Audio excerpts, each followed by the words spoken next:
Another Thursday this year, changing the days up on you guys. Another episode of the Crescent Sports Report. I'm your host, Troy Schrader. We got Evan Barr in studio. What up, what up? Cole back for this episode. Hello. Still no Austin. Sad face. Still looking to replace him. It's going to be hard to do. Austin was a fantastic host. Austin, if you're listening, big shout out for listening. I know you gave us your thoughts on the last one, so we really appreciate that. Before we get into this episode, though, we'd just like to get into or give it an ad read, just a little pause in case you want to advertise your business here. Go right ahead. This portion of our podcast is brought to you by Insert Your Name or Company Here. Crescent.evansville.edu receives over 1,000 new visitors a month and during that time receives nearly 6,000 page views. Become part of the student media family and advertise with us on our website, crescent.evansville.edu, or let us highlight you right here on this podcast and we'll talk about your business, product, and or service. All right. So last week we talked about the Dame trade, the Drew Holiday landing spots, possibly. We already gave our thoughts on the Dame trade. Cole, do you have anything to add? Yes. So I'm a Sacramento Kings fan, and when I saw that he went to the Celtics, I was pretty disappointed because I thought Drew Holiday would fit perfect with us, bringing that good scoring but also elite defense because that's what we were missing, and he would fit perfect alongside De'Aaron, not having to be the main ball handler, but also being able to help with that defense. And I saw him go to the Celtics, which is probably the most perfect fit. But that's all I got to say. What would a package from Sacramento have looked like? Kevin Herter and 2 firsts. No, I'm kidding. I honestly don't know. I didn't look too much into what a package would look like, but it would probably be pretty hefty. Yeah, I'm assuming that's probably why the Kings couldn't do that. Yeah, because I don't know how valuable many of our young assets are besides Keegan Murray, which I am not willing to give up. What about off night? No.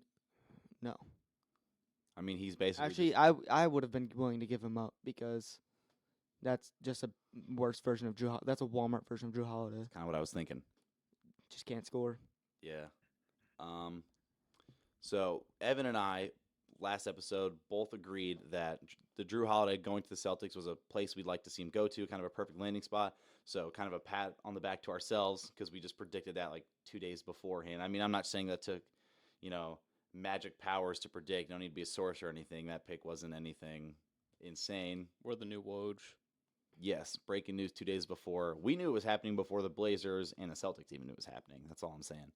I think he's going to be a better fit too than Marcus Smart was because a lot of people say Marcus Smart's a better defender than Drew Holiday, but when you go around the league and they ask who do you think the best perimeter defender in the league is, some of the best scorers in the league such as Steph Curry and KD both said Drew Holiday.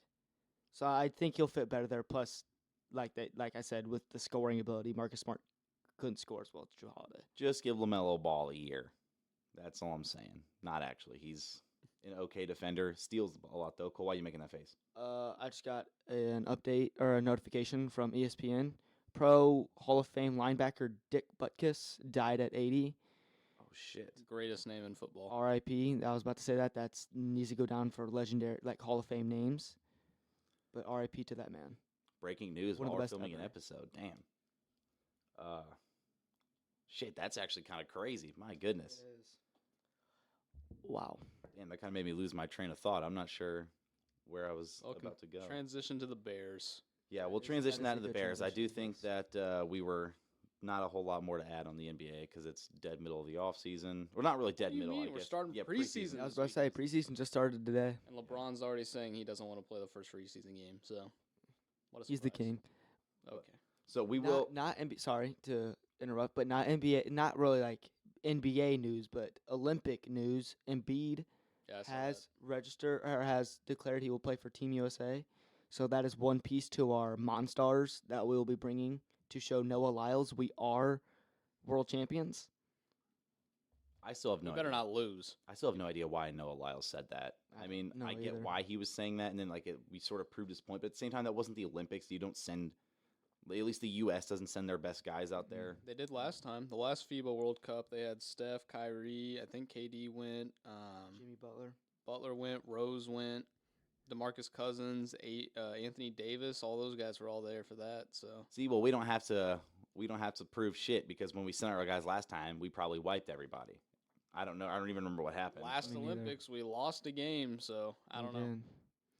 I think more than anything, he was probably just saying that to try and hopefully spur NBA players into wanting to do Olympic competition level stuff. Hopefully. Because it is just good for the sport. Like, yeah. it's just the whole dream team See, effect all over again. yeah. You got to get these guys to go to these things so guys in other country can see our best dudes. It's important, even if they don't want to think it is. But Because I don't know if I'm speaking for myself or if I'm speaking for a whole population, but I'd rather see LeBron James, KD, and Steph than Mikal Bridges, Cam Johnson, and whoever the hell else we're Anthony sitting out there. Edwards. Yeah. Austin Reeves should not be on Yeah. an No. American No, we should not. team. I mean, no disrespect to Austin Reeves. Like he No, no, he, just- pla- he he played really good. well. He played really Yeah, well, he's a but like great he shouldn't have been on the role roster to player, begin no. with. Like if I you're always, gonna I be- just always revert back to either the Dream Team or the 2012 team. The Or worst player on the 2012 league, other than rookie Anthony Davis, was probably Kevin Love or Iguodala, who at the time were both All Stars. Yeah. In the very middle of good. the prime. Yeah. So I don't know. Or maybe even that 08 team too. That 08 team. What was that? Yeah, the they were good Redeem team? Is that what they called them? I think. Yeah. Yeah. Yeah, that team was stacked. It was I mean, the 04 team was stacked and they lost, but that was a weird era of basketball, though. Early 2000s were interesting. That's very true. But before Cole rudely interrupted my transition to the NFL, RIP Dick Butkus, we would like to talk about the Bears now. They got a game tonight. We are filming this on October 5th, Thursday. They play the Commanders. Obviously, things have not started the way the Bears would like. Horrible beat last week against the Broncos. I'm going to be completely honest. On Sundays, I'm flipping through a lot of games. Sunday ticket, shout out my dad for paying that. So we flip through a ton of games and then just kind of see who's about to score, fantasy implications, see if you're watching your favorite team. And I'm watching the Bears game like, oh, Bears got this easy Justin Fields breakout. Here we go. Turn the game off. I come back 5 minutes later. I'm like, what the hell? They're tied? And then Justin Fields threw a game-sealing interception. But, like, I don't think that he should have been in that position in the first place, having, already been, like, 28 of 33 or whatever heading into that drive, 335 passing yards, 4 touchdowns was his final stat line, something along those lines. And he did have a fumble, which I've seen some people complain. Like I've seen people say Justin Fields played a damn near perfect game last week, and a lot of other people responded saying he did not because of a fumble and a pick. But to be fair, that fumble came off of being sacked from his blind side, and he could not, he didn't know that guy was coming. Pause. And then that pick at the end of the game, you have how much time left? You got to get downfield quick. You got to start throwing, you just got to start, firing the ball as quick as you can. You don't really have time to sit in the pocket for 10, 15 seconds and scan something downfield. Justin Fields and Zach Wilson both did enough for their teams to win last week. Yes. The interceptions, unfortunate, it happens, but, I mean, look how Mahomes played and everybody, Chris Collinsworth included. Yep. Gargled Mahomes his is still balls the the whole greatest man. time. Yeah. Yeah, I think it was the greatest performance ever. When in reality, they should have lost by 10 points. He threw 2 Shout out interceptions. to the refs. He threw 2 interceptions and had one get called back and had one that was dropped. But I digress. We'll talk about the Jets coming up soon. So, Cole, you got anything? I know you're a big football guy. You've been watching a lot of games. I feel like you're gonna. Specifically about the Bears. Yes. So Justin Fields can't read a defense worth a lick. I mean, last week, was a glimpse of hope, I guess you could say, Against the team that let up 70. against a team. Yeah, that's the one problem with it. That defense also let up 70 the week prior, so I don't really know how legit last week can be. We'll find out tonight. We will indeed find out tonight because the Commanders' defense is probably a top 10 unit in the league. But I then picked up the Bears in fantasy, or the Commanders' defense in Yeah, fantasy they will just because they're playing the Bears. they'll probably go for a nice little double-digit game tonight. Selfishly, I have Justin Fields in fantasy, so I'm really hoping for another Bears masterclass. I want Justin Fields to be good. I just know the Bears suck and will always suck, and as a Colts fan, I'm glad that the Bears will always suck. So I hope that they tank. I hope they get Caleb Williams, because I don't care about him. And I hope Justin Fields goes somewhere, maybe like the Raiders, where he can possibly turn himself into something as long as they fire McDaniels, because he's a terrible coach. Yeah, and the thing is, like last week, I don't know what it was with that. Like, I don't know. I didn't watch the game because I was driving back to school. But what was like the coach's mindset with the play calling in the second half? Why did they not keep their foot on the gas? Why they stop playing to win and start playing to not lose? Because that's how you lose football games. They Because that's didn't what the think Ravens Russell do. Wilson could win a game. Yeah, And Their the defense Bears, would hold. the Bears have not won a game since October. They probably forgot how to win. They were they probably like, did. "Oh yeah, guys, this Well, is nice Has having it a almost lead. been Here a we go." calendar year since the Bears have won a game? I want to say it's coming up on like a week or two. I will tell you. When was the Bears' last win?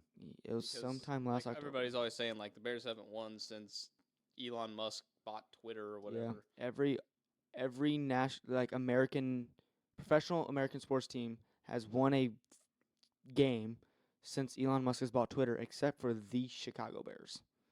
And I Gotta love it, don't man. know if that'll happen this season. Gotta love it. Let's see. The Bears bye week is, I don't know what week it is. Okay, so they do not have a bye week in the next 3 weeks, including tonight. If they lose their next 3 games, which is tonight against the Commanders, next week against the Vikings, and the following week against the Raiders, they will have officially eclipsed a calendar year I of think losing. the Raiders game is going to be fireworks because it's going to be all about can the Bears go a year without winning a game. Especially with two teams that suck. I think that would be hysterical. Yeah, I actually want to watch That that would be game, funny. especially if Garoppolo's still hurt, so we can see Justin Fields trying to outplay Aiden O'Connell. Yeah. To be fair though, it's not like with the Bears losing, that's kind of a diamond in the rough when you think about it because they have the first and most likely the way the Carolina Panthers are playing, they'll probably get the first and second overall pick this year. You could take that first pick, and if Fields can build off of last week and keep going with that, you use that first overall pick on a very good piece around him. Because don't get me wrong, DJ Moore's good. We've probably seen the peak of Darnell Mooney a couple years ago with barely 1,000 yards, and I don't know how much better. But DJ Moore is a 2, and then drafting Marvin Harrison Jr., who was, in my opinion, the best wide receiver prospect since Calvin Johnson, honestly. I think he's that good. And you take him first overall, which is crazy kind of, and then with that second overall pick for a team that needs a QB, that needs that Caleb Williams or that Drake May, they package a lot for a couple young pieces on defense. Maybe a team like the Commanders, if Sam Howell can't figure it out and they get a guy like Chase Young, and then do that. But and do you then think the build Commanders around the offense and defense a little bit? But do you think that a team like the Commanders would be willing, oh, we have a bad quarterback and a good offense? Do you think they're willing to trade 3 or 4 pieces of their defense to continue having a bad offense with a young, promising quarterback and then dismantling their one thing that makes them good? That offense wouldn't be that bad, though, if they're able to get Caleb Williams. Because Sam Howell, They're not even bad with Sam Howell. I so know, what I'm makes saying, you- but Caleb Williams is just a better prospect than Sam Howell. And I don't know how good Sam Howell can be when we've seen, the potential of Caleb Williams is there. And he could be one of the best in the league. I don't think Sam Howell will ever, at his peak, be a top 15 quarterback. I just don't think he has the ability to. I mean, I could see that, but if you're the Commanders, say Sam Howell leads you to a 500 season, why would you be like, oh, we have a I know. quarterback who's in his first year starting, let's That's what I'm just saying. trade him? And If they don't, if Sam Howell has a couple of the weeks in a row, keep stringing these games that he had like last week with the 4 picks and a fumble or whatever it was, if he keeps stringing bad games like that here and that, and consistently keeps playing bad, maybe you But move he had on 4 with. picks and a fumble, and they almost beat the Eagles. That's how good the defense is. So that's where you gotta really. I get what you're Actually, saying, but you'd really gotta 2 be, weeks especially with Chase Young. You That- gotta be very, very careful Yeah, about that- handling that kind of stuff. That bad week came 2 weeks ago against the Bills. That's what it was. Because last week he played really well against the Eagles, Okay, yeah. which that's a very good game. I will not lie.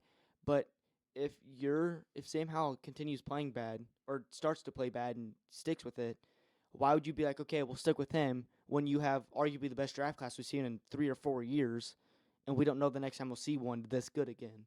Because you have guys like Caleb Williams, Drake May, Michael Penix, Penix. whatever, Bo Nix, Shador Sanders. You have 5 potential studs in that draft. Which means you don't have to trade up for the second pick, though. unless one of Potentially. them really, really stands out as being way above the rest, you could be like, well, we're going to be like the Like Caleb 8th Williams, to though. 10th pick, so we can probably just get one of them anyway by then. So Probably. It'd be one thing if you took Caleb Williams and put him in the draft class 2 years ago, where it's like Kenny Pickett's the top quarterback, then you're probably like, oh shit, we had to trade up to 1. But say you're the the Commanders, like we're talking about. Say Sam Howell doesn't work out, and you have Bears 1 and 2. What's stopping you from trading the 3rd or 4th pick, and then you get Drake May? You don't have to give up all that capital the way you're talking about, and you still get another perennial star potential franchise quarterback. plus, if the Bears just want to blow it up, they may keep both picks, Yeah. draft Caleb Williams and the Mhm. best defensive player in the Yeah. draft as well. So That's what I've been saying. Yeah, Cole's been you saying could do that that. they need to trade and get a defensive haul. I don't really know what kind of defensive haul. I'm you not saying get. like a crazy defensive fall. I'm just saying like because what they need to focus on is their D line I because agree. they have a good. maybe They have Max Crosby from the Raiders. that's one team I mentioned.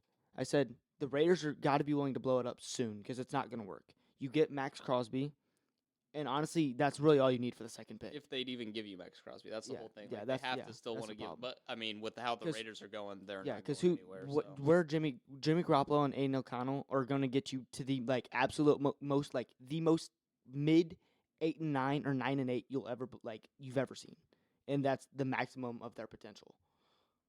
So if they got to be willing to blow it up sometime, you potentially get a Max Crosby for that second overall pick, and then you keep Justin Fields, and you draft Marvin Harrison, and then get Max Crosby, and then that team right there, if Fields is able to like build off that game last week, I'm saying they could be a very solid team.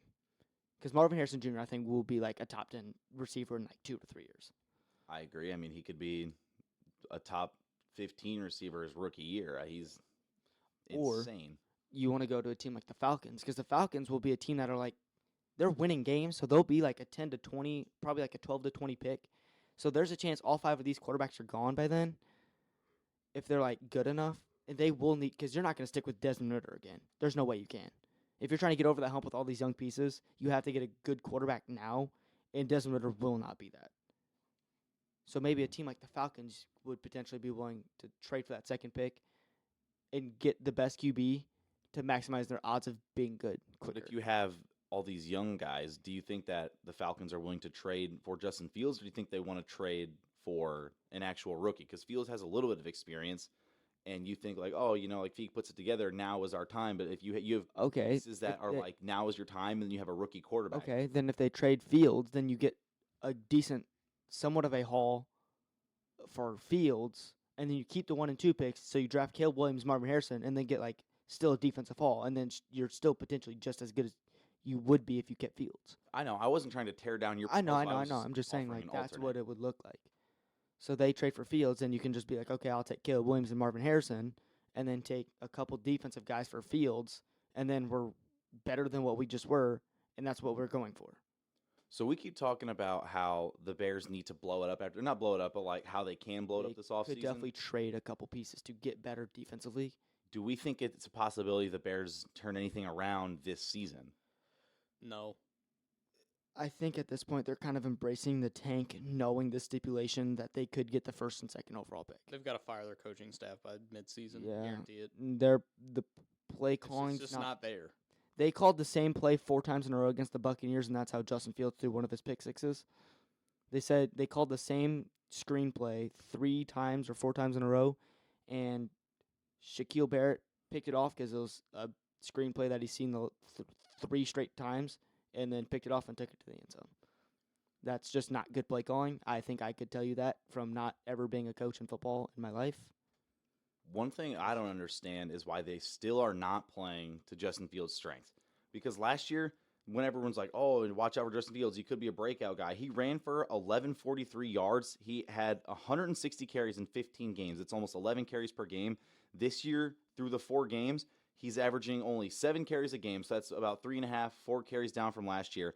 And his yards per carry has dropped 2.5 yards. So it's like if you have one of the best potential rushing quarterbacks in the league, like he's already insane, he could continue to get better, if you develop him as a passer, why are you not letting him run at all? You're playing him only as a passer, and then it just eliminates the one And your strength he team has. sucks. So by not letting him run, you're just hurting your team long term because now it's Exactly. just putting doubt into his mind as well Mhm. as your fan base hates the guy and hates your team. Or your fan base feels bad for the guy, which is also never good for your team. That's the whole thing. If they're worried about him getting hurt, why do you care if he gets hurt at this point? You guys are so bad, it doesn't make a difference. You got to at least try to do something. Maybe they tried something good against Denver, but that still didn't even work. So you got to, I don't know. I want to say Garbage franchise. a couple of weeks ago, I want to say they said we're going to start doing a couple more designed runs for Fields, and I don't think they ran many more than what they've been doing all year. And this whole situation reminds me of what's happening in Detroit with Jameer Gibbs. It's like, oh, we're going to use him in a different way, like you've never Ways seen before, or a And position you don't even know exists. And that's And it's the that bench. position is right bench. Like Yeah. he's getting less and less carries, I swear, every week. And don't get me wrong, David Montgomery was a 1,000-yard rusher. That was 2-3 years ago. Jameer Gibbs has the potential to be like a 1,400-yard rusher and like a very good receiving back too.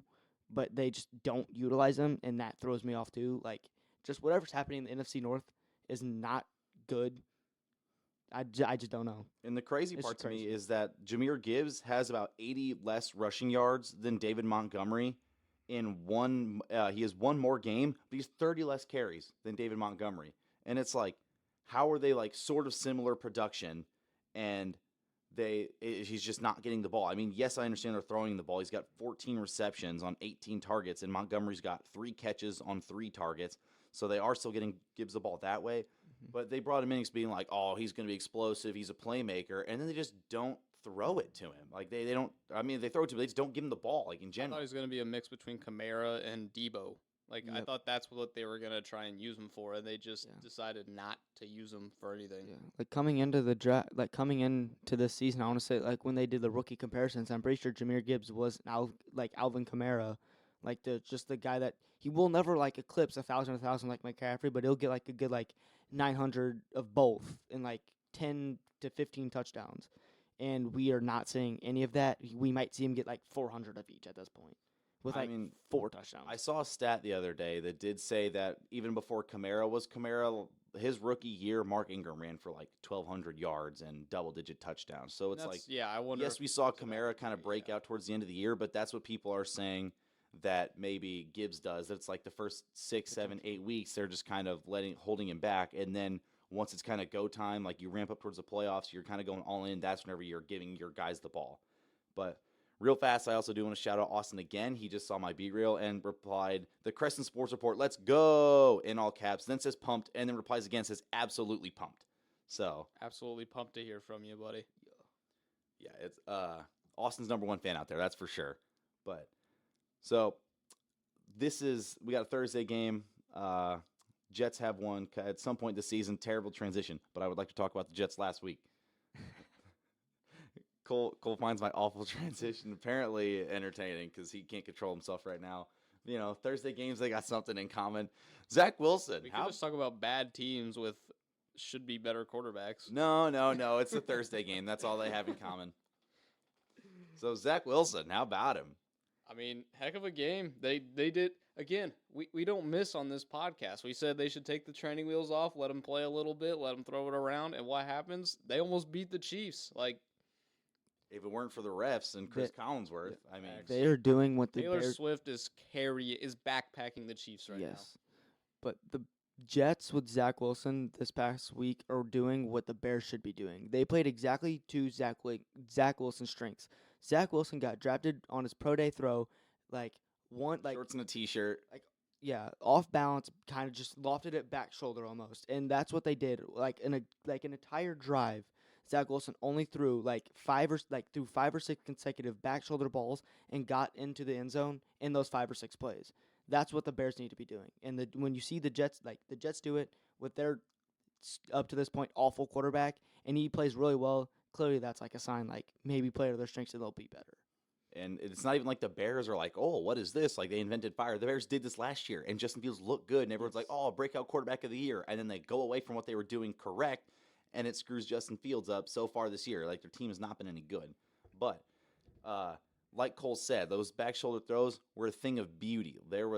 He looked like best quarterback in the league potential on that one of the drives at least. Like this is, I'm not saying the entire game, hell no, but some of those, it's like he would be like, okay, here's a blitz. Let me check into protection here. He'd bring one of the tight ends, bring him back into the line, protect extra, and you've got corners running to the sidelines, back shoulder throw on a dime, gets the throw there, and then he just keeps throwing it. And he's all confidence that game too. Like he was ripping throws that beforehand you'd see him either pump fake and then take a sack, or you see him rip it into the stands. He's not throwing this to his receiver. Like that throw to Alan Lazard, he fit that into such a tight window.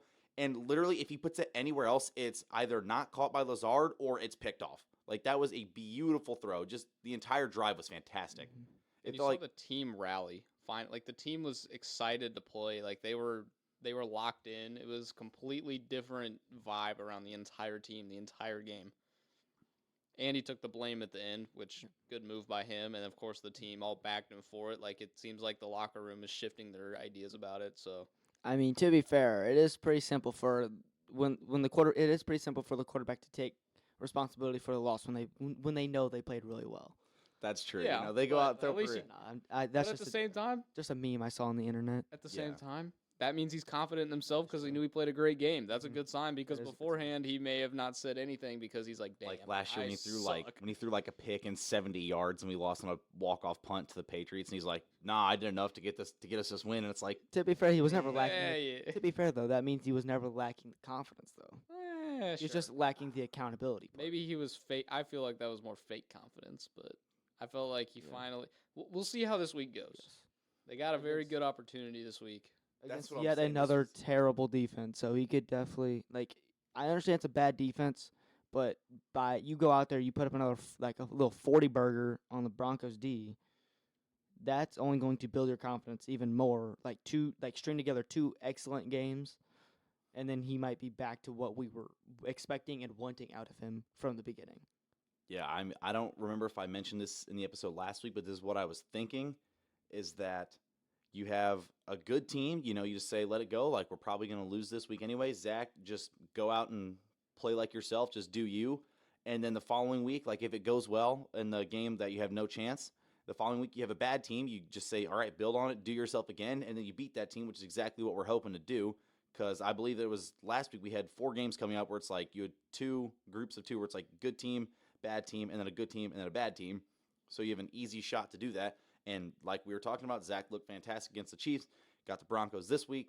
So I'm hoping that he can build on it. All I'm saying is last week against the Chiefs, when he threw those 2 touchdowns, that was the first game in his career that he had thrown more than 1 touchdown in a game and had not thrown an interception.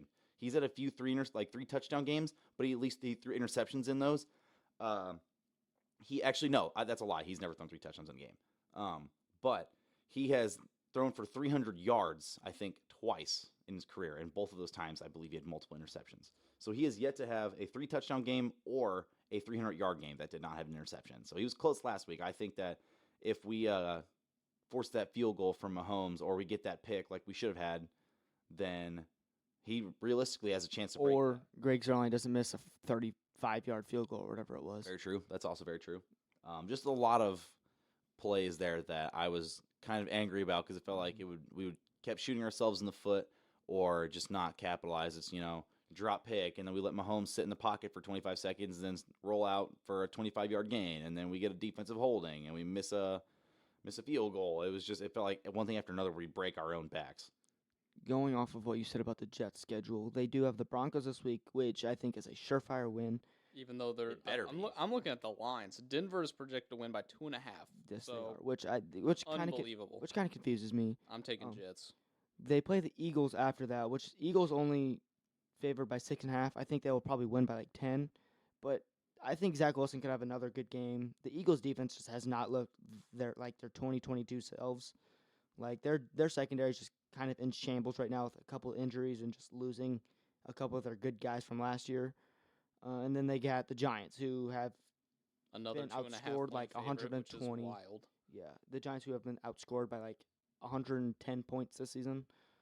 So I think the Jets realistically have Zach Wilson has another 3 games in a row where he could definitely play up to last week and You kind of guys like are projected to win twice the rest of the season. Which Only is- against the Falcons and the Texans. they're not favored against the Commanders. It says off. I don't know what that means. Wait, where's this at? This is we talking Giants or Jets here? Jets, Commanders. Sorry, I was looking at the Giants schedule yet, and I was not sure which one we were. Mm-hmm. So my guess is right now is that it looks like a push, but I don't know. They're Just gonna like tie. a completely Who knows what 50-50 ESPN shot. is doing here. But I don't know. I mean, realistically, like if Zach goes out and has a damn good game against the Broncos, and then we play the Eagles at home, I think that line definitely moves because A, you see better performance out of the Jets quarterback, Yep. and then B, the energy that's going to be there because the Jets have been waiting forever for this team to have promise or whatever, and then you go at home playing against another top team, those fans are going to be going crazy, especially off 2 weeks where it's like they're like, holy shit, Zach Wilson might be good. The only problem with that game, though, is that, yes, the Eagles' secondary is kind of buns. Their D-line is still just as good as it was, and the Jets' Better. O-line is... Jets O-line has looked far improved, though. Like, this is And not the- the same Jets from week 1 that tore Aaron Rodgers' Achilles in 4 snaps. This or was week 2, where they let up like 6 sacks against the Cowboys, or whatever it was. It was actually only like 3. But they let up believe it was QB 3. pressure like every single sack, or every single play. Yeah, it was like half of Zach Wilson's dropbacks he was pressured on, and then he also scrambled like 6 times, and those aren't even included in his dropbacks. But, yeah, I mean, the first 2 weeks, those are kind of a wash. I mean, it was kind of, I mean, we won week 1, so I don't know if I'd call it a wash, but I'd say for the Jets, because it's like, you From the O-line's O-line, yeah, perspective, you're it's a just like, wash. all right, forget it, move on. All we can do is improve. And they looked a lot better the last 2 weeks, I would say. So I'm hoping that this week against the Broncos do the same. And then it's just kind of like the entire offense is turning a page. And then in the locker room, they do the same thing because there have definitely been reports that people don't back Zach Wilson. But if he puts up another game like he did this past week, how do you not do that, especially as the guys in the locker room? Because what option do you have? You don't back Zach Wilson, then it's just like, oh, shit, guess we're screwed. Yep. That's kind of my whole thing with Zach, because Cole gives me shit all the time where I try to be optimistic with Zach, and he's like, oh, you're just being optimistic. Like, just give it up. Just give it up. There's no reason to be positive. He hasn't looked any good. I'm like, what am I supposed to do? Just be pissed off the whole time and hate football season? At least I'm like, if he makes a good throw, I'll be like, all right, there we go, Zach, To and I be try to fair, get though, positive. To be fair, though, no matter how good or bad he plays, that team still always finds a way to lose, so you're always pissed off and mad no matter if you believe in him or not. So But we play ourselves into some games that you would be surprised, where it's like we lost to the Chiefs and we shot ourselves in the foot, and it's like we expected to get smoked that game. At least I expected to get smoked that game. And then we played ourselves into that game, and we shot ourselves in the foot a bunch of times and only lost by 3. Like, that was one where I was angry afterwards, but going into the game, if you'd have told me, like, oh, you have a reason to be angry about this game being so close, I'd have been like, hell yeah. And, like, after the game, was I angry? Absolutely. Had I also had, like, 3 or 4 drinks during the game?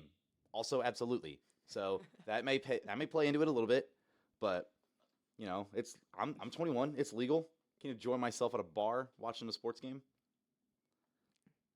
Gave me a look there like it wasn't allowed or something, Cole. You were disapproving there. I was not. I was just laughing because your delivery. That's fair.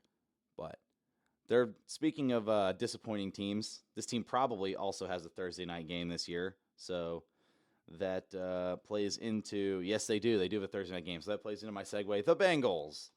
What do you... Sit the quarterback, please. Call it an L. Just be done. Move on. Just call it. Call the season. You're done. I think if you have a time to sit out Joe Burrow, it should have been these past 2 weeks because you're playing the It Titans. should be this week because they play the Cardinals. That's what I'm saying. Like, it should have been this week and last week. You're playing the Titans. I mean, you made the Titans look a whole lot better. But that's because Joe Burrow didn't look any good, and it's not been fantastic. I think the fact that his calf is still not healed is a lot more concerning than people thought. It was like going into the season, people were like, oh, he'll be back by the end of the year or by the beginning of the year. And now it's just like he can't extend plays at all. Like, you realize how much more athletic he is than you thought he was and how much more his game relied on that. It's like it feels like he can't put any pressure on it. Like, anytime he tries to extend a play or tries to make that, like, step up out of the pocket or roll out, like, he can't do it. It feels like he just has nothing to give. I don't know. You said it should have been one of these past 2 weeks. Realistically, it should have been week 1. So you didn't give that chance. Like, you for sure know it's healed by then. Oh, yeah, it definitely should have been week 1, but, like, this is saying... That's right when he got hurt, the report was like 6 to 8 weeks, and that 6 to 8 week threshold came in like a couple weeks into the season. He definitely should have sat out week 1. Probably should have sat out week 2, honestly. And then Foley is healed and then is back healthy the rest of the season instead of throwing him out there unhealthy and then getting his calf re-injured or aggravating it after like in the 3rd week or whatever, and then now he's back to like just as bad as what he was before. They got to call it. I'm looking at their schedule. This is a brutal schedule. Like Cardinals, whatever. Seahawks, gonna get to the quarterback. It's what they do. Niners, bad game. Niners might kill him. Bills, bad game. Texans, I by think- then, midseason form Texans, I feel like are going to be a solid team. CJ Stroud's Then in. Ravens, Steelers hopefully figure out defense. They've got at least a good because defense. Their offense is Yeah. terrible. I've Their seen defense has been kinda, Jaguars, who again I think are going to keep getting better as the season goes on. Colts, we're all right. Vikings, Suck. okay, that's probably a good spot for you. Maybe you can bring Burrow back by the Vikings game and win that one if he's healthy. And then again, you got the brutal Steelers. Then you have to play the Chiefs, which is not looking Browns, who was like I think sent like 3 people to the hospital good. last time they Miles played. Garrett trying to smack no, that people was- with his helmet. Never mind, that was Steelers and Ravens or Steelers and Browns. Never mind. But Back what I just said. just they just need to call it the season. If he's not healthy, you're not going to win. So why play him through the injury, especially if you think he's just going to get you to the playoffs and then you hope for a miracle playoff run? Mm-hmm. But if he's hurt because you played him all season, you're not going to have a miracle playoff run. And you're just going to have a better chance of getting him hurt for real and worse than just a calf strain, and then you're in big trouble. and 'Cause he's they- your franchise. He is the franchise. His name is Joe Franchise. yes, and they're sticking with him too. Like they're saying, like, no, we don't think he has to sit out. And it's like, I'm sorry, but you're coming into this week having like if before the season started, everyone's like, yeah, Cardinals are gonna be the worst team in the league. Like, did people expect the Cardinals to have a win right now? No, probably not. Did people expect this win to be against the Cowboys? Absolutely not.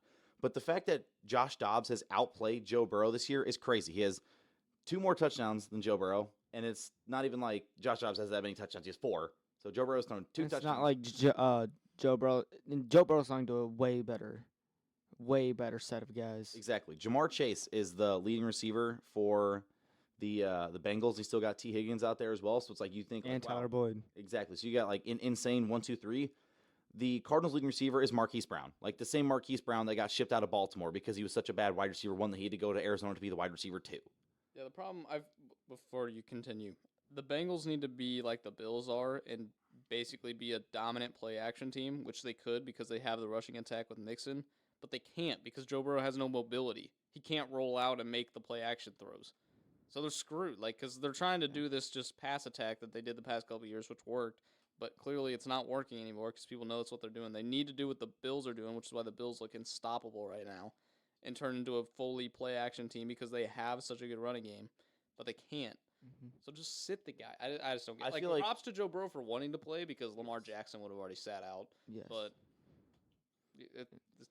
got to And the protect thing the is, player. like you look at, and it's not like it's very evident that he's still hurt. You look like a couple weeks ago they did a zoom in on Joe Burrow, and you could see like his right leg is like a third of the size of his left leg. His calf is very It's clearly. tiny. Like I don't It's know if it was clearly like affected. insanely taped and it like compressed it, but like it just It looked just- so skinny. It looked like a third of the size of what it should be and what it usually is.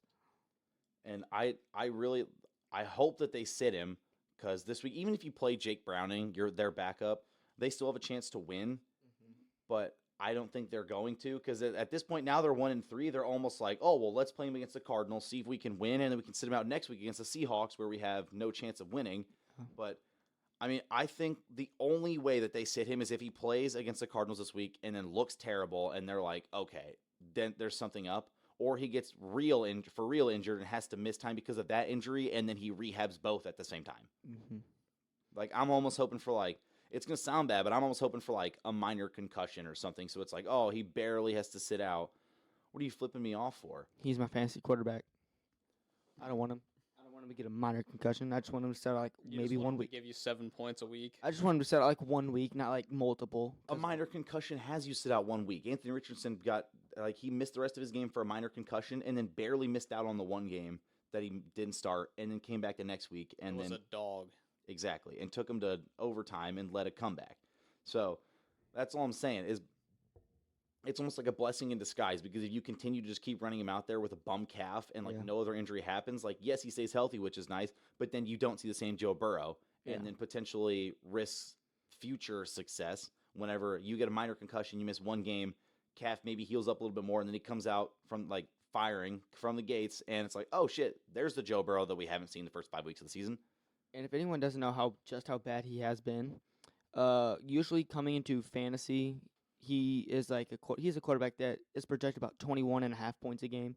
He is currently projected 16, and it's not normal for a quarterback's projected points to go down 5.5 in 3 to 4 weeks. That just takes playing that bad. So that's just to put it into perspective for anyone, because 16.5 for a quarterback that's usually considered top 3 in the league is not good. And they're a prior Super Bowl contender with one win. Yes. Yeah. Daniel Jones has 40 more yards passing than Joe Burrow. Which is crazy. That puts it more into perspective. That's crazy. Has 2 touchdowns and 6 interceptions compared to Joe Burrow's 2 touchdowns, 2 interceptions, and has a QBR rating 4 points higher than Joe Burrow's. But Joe Burrow is definitely healthy enough to play, according to the Bengals. That's crazy. Like, Zach Wilson is almost better. Like, Zach Wilson has a higher QBR rating than Joe Burrow. He has like 10 less passing yards. Yeah. And he was coming into the season as a backup. Like, he was coming into the season where people were like, hell no. If this guy plays, I am stopping being a Jets fan. Like, it's fucking Gardner Minshew has the same amount of passing touchdowns as Joe Burrow. And Gardner Minshew has played like a game and a half. And the thing is like, I think if this was his left leg, it wouldn't be as bad. But it's his right leg. That's a leg that's going to take like him kind of like drive off to throw. Like, he gets no power behind any of these throws. He's throwing all arm. I think the furthest ball he's thrown all seasons might have been 15 to 20 yards. And besides that, usually he's able to throw those deep balls to Jamar Chase like a good 40 to 50 yards. He can't get it like 20 because he has no drive off the back leg because of the calf. Yeah, Keenan Allen and Derrick Henry combined had the same amount of passing touchdowns as Joe Burrow, and they've combined for 2 passes this season. Now I'm just reaching for it, but I'm still trying to put it in perspective. Like, he's what? played the hell? 4 games? 4 games. 4 games, 2 touchdowns. That's not Joe Burrow. And if it is Joe Burrow, then the Bengals are going to turn into the Bengals of the past where, I don't even remember, who was that coach that they had forever that just sucked? I'm not I you know will. who I'm talking about, but I forget what his name was. But it was the coach they had like the past, like, right before Joe Burrow got here. It was like the past, 5 years. Is it Marvin Lewis? Yes, who gets them to the playoffs with Andy Dalton. They're a great team. Everybody knows they're great, and then they get upset every single first round. See, I could picture him, just could not remember the name. Yeah. But actually, you know what? I said it earlier that I'm reaching for it with Derrick Henry, Keenan Allen. I'm not reaching for it. They've thrown 2 combined passes. It'd be one thing if it was week 1, be like, oh, they combined for the same amount. Throwing 2 touches in the game is not bad. But the fact that we're 4 weeks in and he was still that same amount. and he's been in best quarterback in the game conversations. I mean, obviously, realistically, we know he's not the best quarterback in the game, but if you can put But he's him had in arguments, yeah. yeah, but if he's at arguments and you can put him in that echelon with, Josh Allen and Pat Mahomes, then why does he only have 2 picks or 2 touchdowns through the first 4 weeks? 500 yards. Yeah, it's like 728. 728. Yeah. And the team has looked horrendous. Mm-hmm. Yeah, I don't know. It's just it's not even baffling on why Joe Burrow's playing bad. I think it's baffling as to what the hell the Bengals are doing. That's more what my question is. It sounds like there's just a lot of just bad franchises in the NFL. That's Like, also going through very this, true. it sounds like People there's just don't know what they're doing. yeah. Put us in charge. Mm-hmm. Some big donor buy the Bengals and give us Let the us GM, three the coach, and the I don't know Someone by the something else. OC. Bears and the Bengals, so us 3 can run both of those teams and play both of them to their strengths, and then let the other one sit out. Play one. If to we their win strengths. one game the entire season, us 3 I is think the we're entire already is better. the entire coaching staff and the GM. I feel like we should just remain, I guess, the head coaches of those teams. Yes. Or something. I don't know. I could go Give us a sit shot. at a busy intersection in Chicago and just put there's obviously intersections where people are asking for money. I could just put on there raising money to buy the Bears, and I'm willing to bet that Chicago people are like, hell You would yeah, get a hell ton yeah, of brother. money. I And they genuinely think you would get a lot of money for that. yeah, and I mean some people be like, haha, it's funny, and then put it on the put it on social media. But even then, I link a GoFundMe or something. Exactly. Or you put a petition for Cole swallowed the mic there for a second, trying Yes. to eat it. Get hungry? That's my bad. or you put like a petition, like sign this petition to get me as head coach, you'd probably get like double the amount of Change.com. signers as you get donors for whatever you said. Yeah, 'Cause it's I bet a lot of people there are trying to get their coach out too. that's for sure. But so I mean, talked about a few teams. Cole, how about you want to lead it off with? How about them Cowboys? I knew that's what he was gonna do. That's why I was gonna give it to him. We have looked like the best team in the NFL Minus in week 3. general, besides week 3, which we just didn't come ready to play. We were a little just dismantled. We had, I don't even know how to explain that game. It was just not very good. That was your first game without Diggs, right? First game without Diggs, and in that game, we were running a man coverage. It was pretty evident. They motioned across. Someone followed. It's pretty evident. It was a man coverage scheme. And they snapped the ball, and Jordan Lewis, who is our sub for Diggs at this point, just didn't know it was man, got confused, stayed in the zone, and the guy he was supposed to be guarding just wide open about 30 yards down the field, and it was a pretty good chunk play. I think if Diggs is on that, or is in that play, probably a sack. That's just me. You guys know you're expected to lose by 4 points this week, right? I'm surprised it's not higher because the Niners are probably the best team in the league. That's why I said we look like one of the best because I just don't think we are the best. I think that's the Niners, but I think we're like 3 or 4. Our problem is that our red zone play calling is horrendous. We decide to just, instead of just like getting our receiver and CD Lamb open, who's like top 7 this year, I don't know why we aren't like scheming to get him open or running plays for him. We're running plays for Jake Ferguson, who is terrible as a tight end when it comes to like the grand scheme of tight ends. Hey, but he's a GOAT in 2K. Yeah. Little sidebar. Me and Troy played him in 2K. That's why he said that. Matched up against him in a rec He game. beat us by like 30. Gave us the work. We were kind of pissed off because it was one of those where he would just like run in the paint and dunk every time. We're like, dude, like how is he getting his animations? Like there's 4 people. He's the point guard. Let me just like standing dunk on the center. And then we came to the conclusion that 2K is paying off professional athletes or anyone with the logo by giving them the good animations and guaranteeing wins so they sell the game. That's a conspiracy theory that we agreed upon during that game. But back to Cole for Cowboys. So back to what I was saying. Jake Ferguson, if he's your starting tight end, that's just not a good look. And we're scheming plays for him. We're scheming plays for Michael Gallup, who, don't get me wrong, is solid, but he's our wide receiver 3. We have 2 receivers on the team better than him. I don't know. We're trying to get him the ball. Tony Pollard's good. If we gave him running plays that were good, but we're trying to do like tosses and slip screens, and we're like throwing the ball backwards like 4 or 5 yards, and then having the blockers like go out ahead of them and like try to like make a way for him, like just run the ball up the middle with Pollard and get him into the end zone. I don't know why we're trying to do all this fancy shit and it's not working. And our red zone has been like I think it said we've converted about 30% of the time in the red zone. That's horrendous. That's like bottom 2 in the league, I believe it said. That's like my main concern right now. Dax looked very good. Minus that pick against the Cardinals that kind of sealed it. That pick was terrible. That was really bad. It's a bad pick, That was but worse than Mahomes' picks. who the hell is he supposed to throw it in that situation? Tell me. Out of bounds. It was 4th down. Better than throwing a pick. I don't think so. At least it wasn't very good, but there's a chance like it goes through someone's hands. Like goes to that guy's hands and somehow Cooks could catch it. We saw it 5 times yesterday in our IM football game. Like there's a chance that could have happened.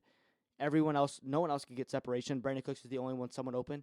Dak there probably needs to throw it like equal with the upright or like the crossbar of the upright or whatever. But he didn't. He threw it like probably 3 feet over the guy's head, which is a easy pick. Don't get me wrong, terrible ball, but it's 4th down. We're down 12. We need a touchdown. The only guy open is him. He had to throw that ball. I don't think it was that bad. I agree that's what you have to do, but like watching the film, you're like, oh, damn. I mean, if you do a little bit more digging, yes, I agree that it's. I mean, just look at the whole in general, if that was anything but 4th down, that's one of the worst picks I've ever seen. Knowing that's 4th down and we're down 12, I'm okay with him throwing that pick. Yeah, it He had provides to do more something. context. We should like call in Dad one episode that we're talking about the Cowboys and just be like, hey, now for our next caller, press the button. He just comes on, just rants the whole time. I asked Dad about that pick, and he agreed with me. He said the only problem was that he probably needed to throw it like higher at the upright. But he said like, what else was he supposed to do? Throw it at C.D. Lamb, who's double covered, not open. Jake Ferguson, who was also not open, or Tony Pollard, who also was not open. He had to throw it. He had to throw it to Cooks. That was completely okay with that pick. It's fair. So going forward now, what have you thought of Deron Bland so far, stepping up in Diggs' He- absence? No, he's not stepping up in Diggs' absence. Well, he's elevating from I mean, technically, receiver three to receiver he's two. gone from nickel. or He's cor- gone from nickel corner corner to CB2. But I mean, exactly. I mean, Like I'm he just wasn't saying 'cause stepping up like he was playing he before. was But already like, playing, so it's not really anything new. But I'm very satisfied. He has looked like a top, I'd say 15 to 20 corner so far. Because we have Stephon Gilmore. He's looked like a top 10, 15 corner as well. We had a very good set of cornerbacks. I think when Diggs was healthy, we had the best secondary and just the best defense in general in the league. But now without Diggs, I'm not even worried about Deron Bland. He can play however he's been playing. I'm worried about Jordan Lewis, and from the past, he just does not look good. So far, in the 2 games, or the 1 game that he did, like the first game he started, he looked terrible. The second game was all right because we played the Patriots. Their offense is kind of just in shambles too because Mac Jones sucks. I mean, I don't know. Jordan Lewis just needs to play better. Deron Bland and Stephon Gilmore have been doing their part. what happened to Kelvin Joseph? We traded him. 2? The Dolphins. Was that in the Noah Igbone, Yeah. whatever you say his It name? was a 1-for-1. It was a swap. How do you say that dude's name? I Because don't I've know. never never But known how to do it. it was just a perfect trade. That guy's shown potential and flashes and has been good. Kelvin Joseph has been burnt toast the whole time he's been on the Cowboys. He's just like a reincarnation of Brandon Carr. So That Eli Apple. I thought Kelvin Joseph though could have been our cornerback 2 coming into this year before knowing Stephon Gilmore's getting traded and before watching him play last year, seeing he was terrible. But he had the speed, he had the athleticism, he had all that. He just did not have the IQ and the intelligence to put it all together and be a great corner like the other guys on our team do. And that's why we saw him play horrendous and then get traded. Fair. So before this episode, we talked about how I would give my mortal lock of the week. I think I've given 3-ish mortal locks in our past episodes. None of them have ever hit. So this week I'm passing it on to Cole. Yeah, Cole's mortal lock of the week. New I segment. have 3 mortal locks. If they lose, I didn't say them then. I guess it's my turn. I have Yeah, if it doesn't hit, then yes. it'll go to Evan, and if that doesn't hit, we'll call in Austin for a mortal lock of the week. 3 mortal locks of the week from me. The Eagles over the Rams. Just money line. Yes, money line -4. What's the spread on that game? Do you think the spread is a mortal lock, or do you think that? The spread's -4. That's what I'm saying. That's the mortal lock. -4. Eagles -4. That's what I'm saying. Well, I asked Oh, money so line, and you said Oh, yes. So that's it's my the bad. spread. Sorry, I didn't hear you say that. No, Eagles spread -4. The Dolphins spread against the Giants, which is -12. And then the Bills money line or spread against the Jaguars -5.5. Those are my 3 mortal locks.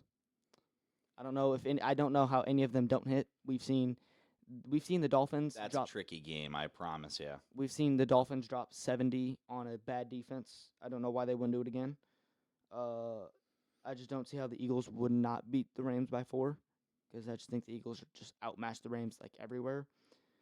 And then the Bills, I just also don't see how they lose to the Jaguars the way the Jaguars have been playing this year.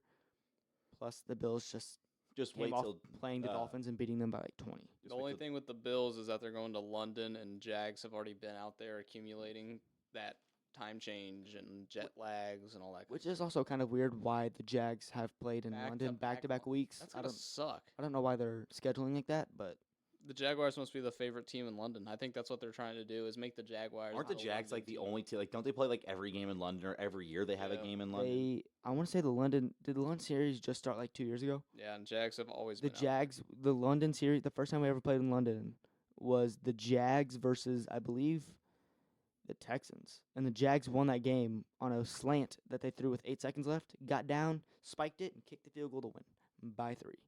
So, do you think the Jags just stayed over there? Like, do you think they even came back? No, they did. They had to switch hotels because they like moved venues, so they had to switch hotels. But That they stayed over sucks. there. So, so they stayed over there. Yeah, they stayed in London. Oh, okay. Yeah, from I last don't know. week. That's kind of cool. I don't know why they'd come back and then like Team a week vacay. later just drive the. Well, it depends fly on what back there. facilities you got at home compared to London. Like, what if you have nothing at Well, if London? you have all of those soccer facilities, like they've got state of the art everything, and it's probably honestly better than all the football stadiums because those soccer stadiums are like World Cup approved, and NFL stadiums are not. Very true. Also, another mortal lock. Chiefs -3.5 over the Vikings. That's Oh, a yeah. mortal lock. The Especially Vikings. after they played last week. Vikings suck this week, or not even this week. They suck this year. Just Vikings wait. suck this year. Just wait until your mortal lock doesn't hit It will. or the Jags game, and Trevor Lawrence finally remembers that he has Calvin Ridley on his team and throws him the ball. My fantasy teams have been struggling. I was Wait till you- all in on Same. Ridley this year. I got him in 2 of my 3 leagues, and it's just I'm high on T. Higgins. He was like my second favorite receiver in the league besides CeeDee Lamb, and because Joe Burrow's leg can't heal because they have the dumbest like front office in the league and coaches, T. Higgins has looked like poop, and so does my fantasy team. I have a league where I took Jahmyr Gibbs, DJ Moore, and Calvin Ridley all in the same league. It is safe to say that I am 0-4. I'm 4-0 in the Fiji league. So In the other league that I'm in, I am 4-0. Like, it's my keeper league. And crazy part is I had 3rd overall pick, took Bijan, and everyone's like, oh, pardon my reach. What you taking him for? It's a keeper league, and I'm 4-0. So it worked Nice. out. But so we talked also, I feel like this week has just been kind of a continuation of last week, just kind of building on what we already said.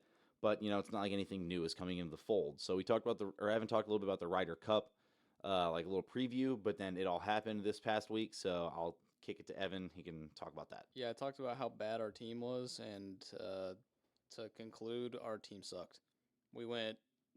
So I'm not going to get into how the Ryder Cup works, but it's a lot of match play. So instead of just going off of basic strokes, it's about which guy beats the other hole by hole, that kind of stuff. Well, we went 0-4 to start, which is like, I'm pretty sure that's the only time it's ever happened. I was about to say, isn't that the only day we haven't recorded a point in match play in like Ryder Cup history? So they started out 4-0 against us, and by the end of the first day of all the stuff, they were 6.5 points to 1.5 points, and all you have to get it to is 14.5. So they were already almost halfway there after the first day of play. Terrible start. Next day, we made a little bit of ground, but not really that much. All of our team looked terrible. Brooks was probably our best player. Scotty was somewhat solid. Ricky Fowler, who I mentioned that I love but probably shouldn't have been on the team, didn't win a single point all the entire time.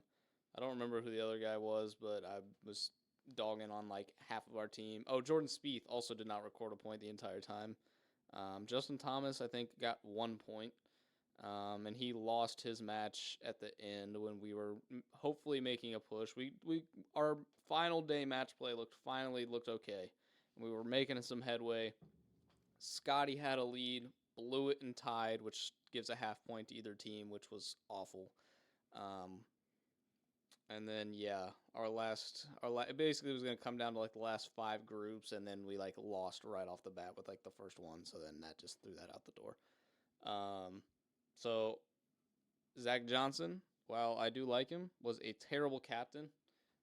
We need to completely rethink how we're doing American Ryder Cups, and basically just saying from now on we are just going to use Tiger Woods as our Ryder Cup captain every year because he doesn't play, so it doesn't matter if he's hurt. All he does is put the team together, rally the troops.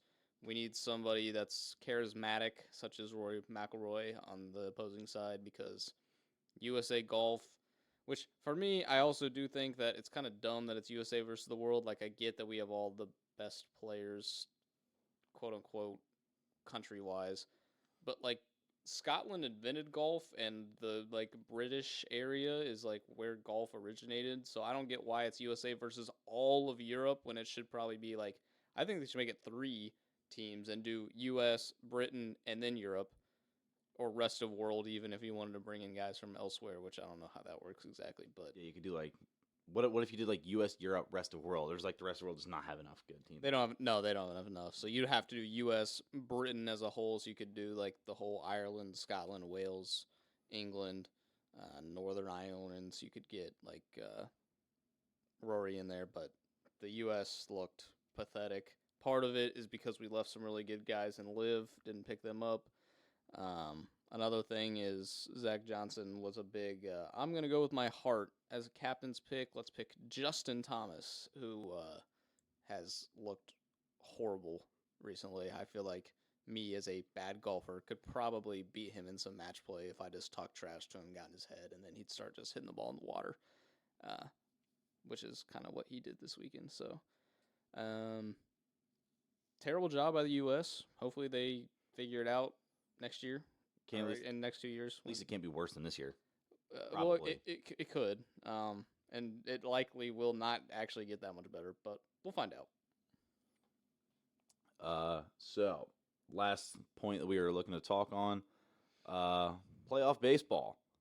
So last week we talked about who was going to secure the last spots, and it ended up being the final wild card teams were the Rays, the Rangers, and the Blue Jays from the AL, and then in the NL it was the Phillies, the Marlins, and the Diamondbacks, and promptly 4 teams were swept. There was not even one series that went to a third game.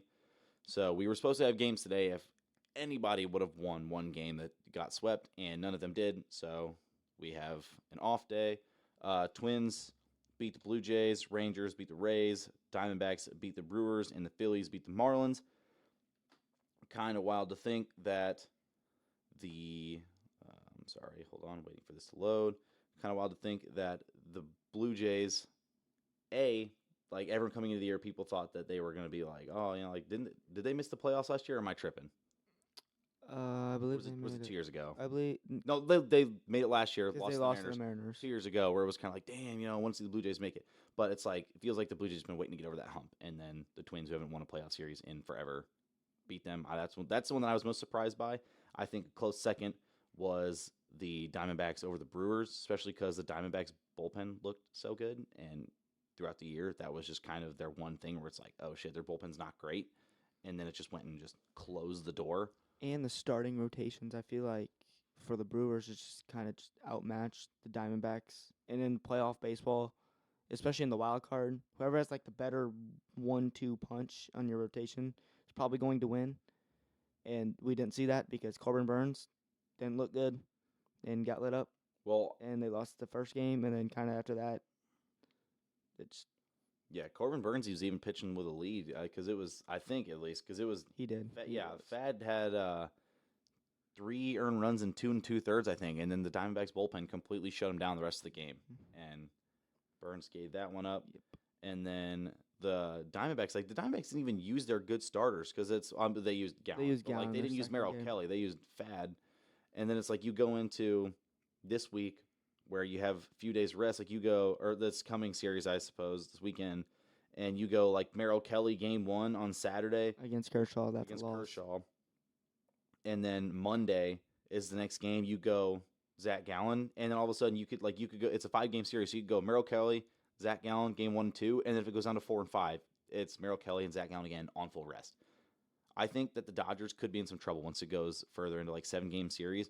Because it's like, Besides Kershaw, our pitching is not good. let's say, what do we have? Julio Urias. Bobby Miller. Julio Urias is, he sported a nice little 5 ERA this season. He looked awful, especially for this being a contract year. And he's not playing. The Dodgers, I think it's going to be a little dicey. I don't know, because you got like Sheehan, Bobby Miller. Kershaw, and that's where it stops. Yep. And I'm not really sure what the plan is. They haven't announced especially who's going. If we can get 2 through and this, 3 and whatever. Michael Grove, I guess, but it's like, what starters do you use? It's like if you look at the starting. I guess Lance Lynn, but actually, he's looked better since he came to the to the Dodgers. But And the thing is like if we are able to get out of this out of this series with the Diamondbacks, I think there's a very real chance we get swept in the NLCS because both of those teams, their pitching, their top 2 options are incredibly elite. Plus, those teams are built for the playoffs. I don't think we are, and they just very well could just dominate us quickly and then not give us like a chance or like any glimmer of hope to come back and win. It's like, I don't know. yeah, I'm curious to see how it all plays out. So if you had to give predictions, Cole, on who you think wins each series.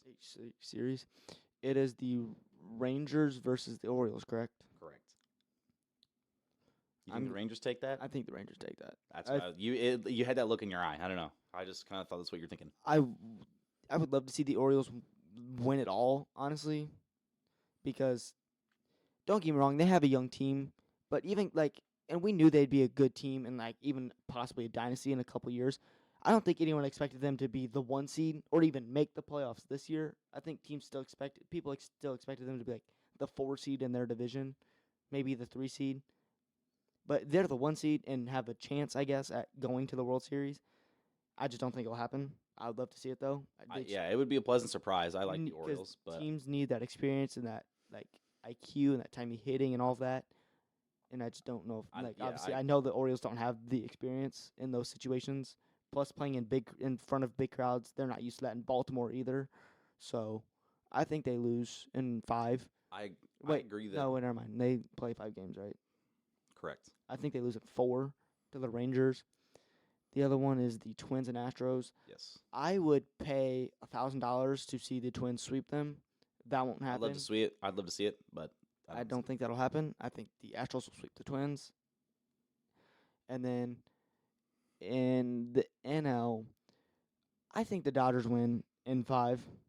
Actually, no, I think the Dodgers win in 4.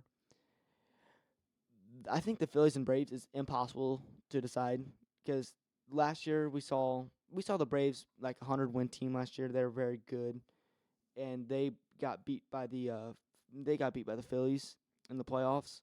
But this year, they have the MVP. They have Matt Olson, who had 56 home runs, 54 home runs with 140 RBIs. 139 RBIs. I don't know. That's a tough one. What do you think? Either of you? I think I don't know anything about baseball. Don't ask me. I think it's extremely hard to say. I agree, but I will make a prediction. You're just saying it's hard to tell, which I agree, but I'm gonna go Phillies again. What face are you making this time now? Something about our group me. Oh, okay. Yes. I saw that already. I thought this was sports related, but Sorry. no, it's all right. But the Phillies, I think, are going to take it because you talk about that 1-2 punch, especially in a 5-game series. How that's a 1-2 punch is if you have especially because last year, because didn't they played the Braves in the NLCS when it was a 7-game series. Now you play them in a 5-game series. That 1-2 punch they dominate. They get 2 wins. That other team has to win the next 3 to win. You only have to win more. They have to win all 3. It'd be one thing if you were playing the Braves or the Phillies in a 7-game series and you had Nola and Wheeler for 4 out of the 7. But now you realistically have them for 4 out of the 5. Yep, and it's it's hard. And even the one game that you don't, you still have Taijuan Walker, who was an All-Star 2 years ago. Yeah. So I think their front end is good. Their bullpen's gotten better, and then they look damn good against the Marlins. Yes, the Marlins looked like they had no energy and were flat, and you maybe think that maybe some other teams would have put up a better fight in the playoffs, like some of those teams that just missed out, like the Cubs. I don't know, I don't know if this is a hot take, but I think any team that made the playoffs, if they any team at all, if they were matched up with the Marlins round 1, I think they would have swept the Marlins. Any team, you can choose any team. I think they would have swept the Marlins first round. Any team that was also in the running, or you could say the Cardinals would have swept them. No, any team in the playoffs. Oh, yeah. Yeah. I just don't think. I think the Marlins were just outmatched. Yeah. No matter in all aspects, just outmatched. I mean, it was a cool story to see him make this run. I didn't really expect them. I would have preferred to see the Cubs because they probably would have put up a decent fight. Now, would they have beat the Phillies? Probably not, but they would have won a game. Potentially, probably brought it to 3 because they do have a better lineup. They have guys like Dansby Swanson. They have Cody Bellinger. I don't really know how much further it goes, but they have a good pitcher in Marcus Stroman. Justin Steele was their better pitcher this year. Oh, I forget. That's who it was. Justin Steele, who I wouldn't say is second in Cy Young running. They would have put up a decent fight against the Phillies. Probably wouldn't have won the series, like I said, but it would have been better than watching the Marlins get manhandled in 2 games. But that's it's better than seeing that for sure. But I don't know. I think I'm gonna go Phillies because it's hard to do, and then that kind of leaves it open where it's what happens then? Because if the Diamondbacks can beat the Dodgers, then it's kind of feels a little bit like an underwhelming. it's kind of like the March Madness thing where we talked about last year. Where it's like everyone loves seeing an underdog until it's all underdogs in the final. It's like, and it oh, feels like you have one no one to gives a cheer shit. for. Yeah. So if it's like Twins, Orioles, actually, I think. Could you imagine it goes Twins, Orioles, Diamondbacks, Phillies was the CS? To be fair though, the Philadelphia fan base is pretty large. Yeah, they would bring. they're rowdy for sure. But If like the Phillies I'm win the saying, World in Series, I national think media and I think the and world, social I media. think just the U.S. is in like a rude awakening if the Phillies win, because I think Philadelphians will like just like take over the world. I think because their fan base is really big and crazy. But if you have, like you were saying though, if you have the Phillies, you have the Diamondbacks. Honestly, at least teams would be cheering for the Orioles because, like, oh, that's crazy. Like, a lot of people would jump on that bandwagon. But if you choose, like, the Rangers, though, like the Rangers and then the Twins and those two NL teams, I just, like you said, that'd be just all 8 seeds in the Final Four at that point. It's just not, it wouldn't be that fun to watch. Yeah, I think that everyone could get behind a little Orioles run, but I Exactly. agree with you earlier 100%. saying that they don't They have the just- experience to do what it takes to get it done this year. If they somehow do it, I think the MLB is in for a rude awakening because this is a team that they're going to run back with the same squad for 3 to 4 years, and if they win it now, like that, you realistically could see like a three-peat. And, and there is a meme. It only happens in Baltimore. Like, certain stuff only happens in Baltimore. So, like, they got some crazy people over there. U.S. might be for a rude awakening, too. Yeah, and playing off another meme, this is my last thing that I was just going to wrap it up after this, but if the Phillies could make the World Series again and they somehow win it this time, I believe it was like it was either the last 2 times the Phillies won the World Series or the last 2 great financial recessions of the United States. The Phillies were like involved in somehow. It's like either the last 2 times the Phillies won, there was a recession right after they won it, or the last 2 like great recessions, the Phillies won the World Series of that year. Like 2008 was the financial 2009. crisis after 2008, 2009. I don't know. I thought it was It might have been 2008. it was 8. Yeah. And the Phillies won the World Series that year, and then I don't remember what the other one was, but it was a meme I saw last year. I'm not like, an economics major or something. I just have like all those just down in my head, like, oh yeah, 1945, that was a rough year for us Americans. Wasn't around back then, I was like negative 60 something years old. On that note, though, I think gonna call today's episode. Anyone got anything else to add? Go Colts. The Cowboys are winning the Super Bowl, and the Dodgers are winning the World Series. Those are not mortal locks, by the way. Those are not mortal locks. Do not take my advice on that. If you do not blame that on me. That's your fault for being stupid. I think my final closing thought will be that next week I will be crying tears of joy because Zach Wilson will have thrown for 300 yards and 3 touchdowns with 0 interceptions, I might add.